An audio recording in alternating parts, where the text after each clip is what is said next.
नमस्ते मित्रों, मैं अंकित आर्य, नमस्ते आर्यभट्ट चैनल से। आज हम आए हैं देहरादून में आचार्य अनुज शास्त्री जी, जो कि उत्तराखंड गौरव अलंकरण से सम्मानित हैं।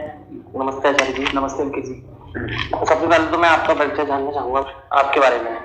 समस्त श्रोताओं से सर्वप्रथम तो हाथ जोड़कर नमस्कार करता हूँ।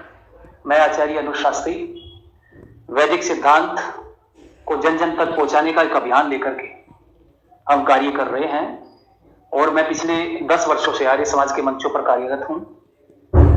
देश भर में विभिन्न राज्यों में जाकर के वैदिक सिद्धांतों का प्रचार प्रसार कर रहे हैं और निरंतर जो अविद्या, पाखंड, अंधविश्वास समाज को एक ऐसे गड्ढे में, एक ऐसे गर्त में डाल रहा है कि जो समाज की, जो देश की स्थिति थी, कभी जो सोने की चिड़िया कहा जाता था देश भारतवर्ष, और ये किस पायदान पर पहुंचा, तो वो क्यों पहुंचा, कौन सी हमारी सांस्कृतिक विरासत थी जिसके कारण हम दुनिया में हमारी पहचान बनती थी, उसी पहचान को जन जन तक, युवाओं तक पहुंचाने का हमारा उद्देश्य है। इसी उद्देश्य को लेकर के हम काम कर रहे हैं। आचार्य जी, एक शंका है कि सनातन को अगर हम कम शब्दों में समझें तो कैसे समझ सकते हैं? देखिए, सनातन क्या है? एक चीज मैं आपको बताऊं, ये मुद्दा वर्तमान समय में बहुत ही महत्वपूर्ण मुद्दा है, क्योंकि इसको लेकर के समाज के अलग अलग मंतव्य नजर आते हैं। सनातन, ये मान के चलिए, एक संक्षिप्त शब्दों में यदि मैं कह दूं कि सनातन वो है जो न तो पुराना है और न नया है, जो सदा से था, सदा से है और सदा रहेगा, अर्थात जिसका न आदि हो और न अंत हो, वो सनातन है। सनातन का मतलब ये नहीं कि वो कभी पुराना था और अब है और आगे फिर पुराना हो जाएगा।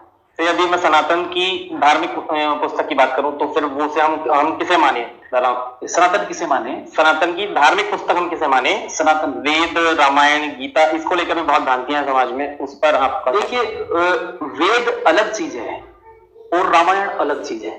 रामायण और महाभारत एक इतिहास है, वेद इतिहास नहीं है। वेद में किसी व्यक्ति विशेष का, स्थान विशेष का जिक्र नहीं है।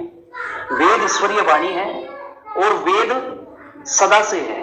वेद सनातन इसलिए है क्योंकि परमपिता परमेश्वर, उसकी कोई सीमा नहीं है, वो निराकार है, वो आदिकाल से था, अनंत काल तक रहेगा, वो तीनों कालों में विद्यमान है, वर्तमान में भी है, भूतकाल में था और भविष्य में भी रहेगा। तो ईश्वर है तो उसका ज्ञान भी पहले भी था, वर्तमान में भी है और आगे भी रहेगा। तो वेद को हम, तो इसलिए जो है ना, वेद जो है, मैं जो आपको बता रहा हूं कि वेद सनातन है, लेकिन जितना हमें आवश्यक था उतना ईश्वर ने हमें दिया है, क्योंकि ईश्वर के गुण अनंत है और ईश्वर का ज्ञान भी अनंत है। इसलिए जितना मानव को आवश्यक था उतना वेदों के माध्यम से ईश्वर ने हमें दिया है। लेकिन इसमें इतिहास नहीं है। रामायण में जैसे राजा राम का जिक्र है, राजा राम की पूरी जीवनी उसमें आधारित है, महर्षि वाल्मीकि जी ने रामायण को लिखा है, तो उसमें इतिहास है पूरा। महाभारत में इतिहास है, लेकिन वेद में किसी व्यक्ति विशेष का इतिहास नहीं है। इसलिए वेद सनातन पुस्तक है और सारे प्राणी मात्र के कल्याण के लिए वेद है, किसी व्यक्ति विशेष के लिए वेद नहीं।